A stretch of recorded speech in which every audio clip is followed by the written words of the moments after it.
Greetings, opera lovers. It's Rona, and I'm still in New York. What an amazing week I've had. Starting with last week on Friday, it would have been January 24th, until last night, which was Thursday, January 30th, I have seen 4 operas at the Metropolitan Opera. I've sat in the orchestra twice and the grand tier twice. In no other year have I even seen 4 operas at the Met. So this was really quite a week. And the last opera I saw was La Boheme. It's actually an opera that when I was a young lady I performed in myself. I did Musetta. But not only did I sing Musetta, but before I was assigned that role, I already knew the opera so well.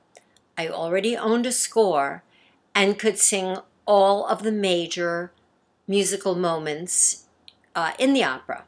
I had actually memorized Rodolfo's first act aria because I thought it was so beautiful and I thought the words were so great. Just so you all know, one of my favorite lines in all of opera is when Rodolfo sings in Italian and his words mean, "I have the soul of a millionaire." Just always touches me. And another part whose words are sung in Italian, when Mimi sort of wakes up at the end in Act 4 and she says to Rodolfo, "Are we alone? I was just pretending to be asleep. There's something I want to tell you." Those words, in their simplicity, to me, make La Boheme what it is, an intimate opera. And so I was so lucky to see it at the Met with a great cast. But before I talk about the cast and the production, I'd like to say a little bit about seeing an opera such as La Boheme on such a large stage. The music is so beautiful. The story is simple. But it loses something in intimacy when you see it in such a terrific venue like this. I've seen La Boheme in student productions and smaller professional companies. At the Met, it sort of gets a little lost to me. To others, it may be a perfect experience.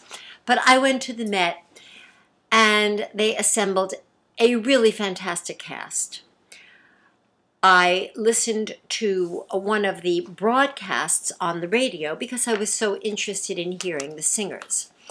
And before I get on into great specifics, I would like to say that in general, the singers did not sound so terrific on the broadcast over the internet, and that they sounded actually much better live in the house, except for who to me was the star of the show, Mr. Joseph Calleja, who was absolutely fantastic on the broadcast and fantastic in person.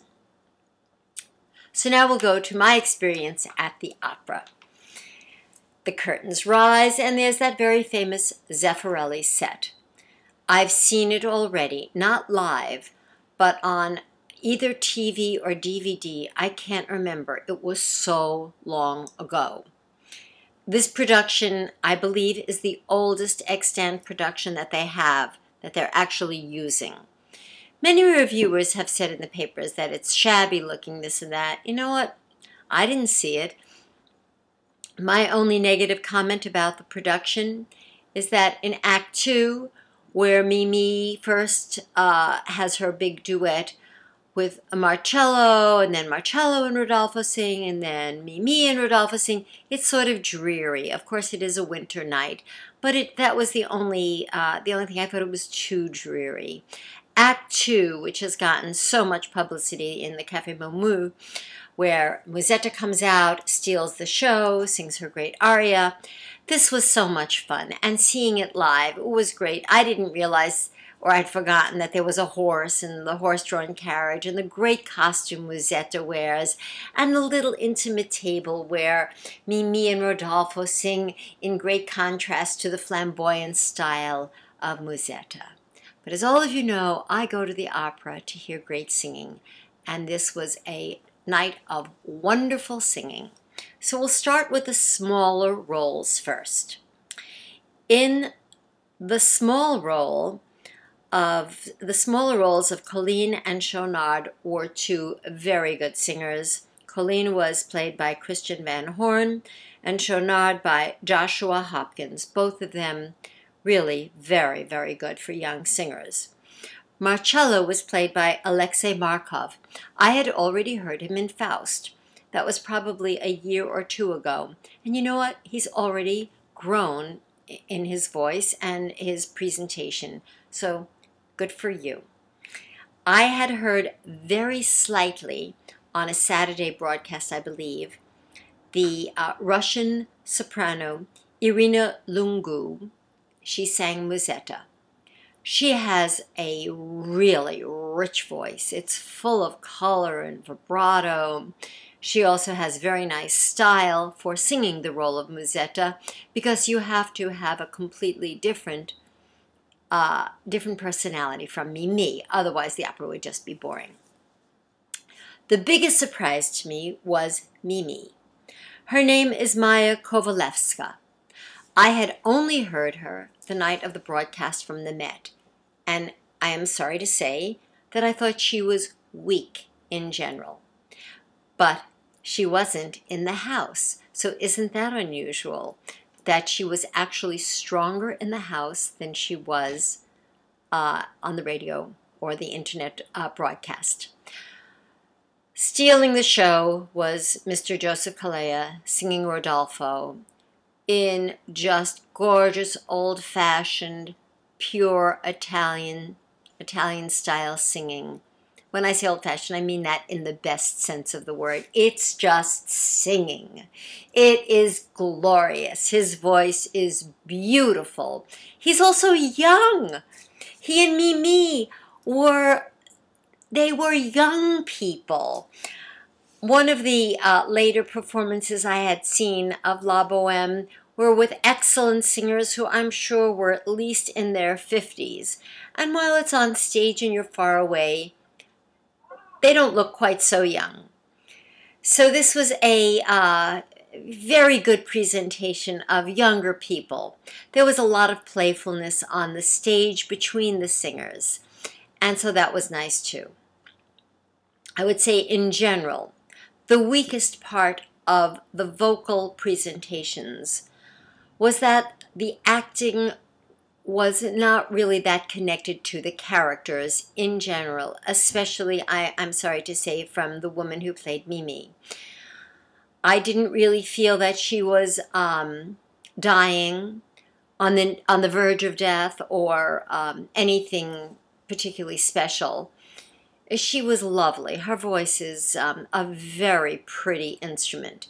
And so to me, actually, the most interesting thing of the opera is that Musetta had a richer voice and Mimi a more silvery and almost fragile kind of presentation of her character. When I was growing up, the second LP that I bought was of La Boheme, and Mimi was played by Renata Tebaldi, forever emblazoned in my brain as that's what Mimi sounds like. Later I heard Montserrat Caballé sing it. That was fine too. I've heard other sopranos sing it, and they've done very, very well. But Miss Kovalevska does not have that kind of voice, but it's a very good voice. And usually in the old days, we would have the rich soprano sing Mimi and the lighter silvery one do Musetta. It was all crossed. In the beginning, it bothered me. Later, it was okay. So after hearing 4 performances kind of in a row, I'd like to make a little statement about the orchestra. First, I heard Madama Butterfly, an opera by Puccini. Then came L'Elisir d'Amore by Donizetti, Rusalka by Dvorak, and now another Puccini opera. And in the first 3 cases, the orchestra played beautifully with its typical and expected lush tones. However, in this production of La Boheme, I thought the orchestra sounded thin. I have no idea why. Maybe it was planned this way. Maybe it was to give the singers a better chance to shine over. The conductor was Stefano Ranzani. I don't know whether this was his choice, the house's choice, or maybe the orchestra members were tired. But whatever the case was, I was missing that grand orchestral sound. Well, I'm done with opera for a while.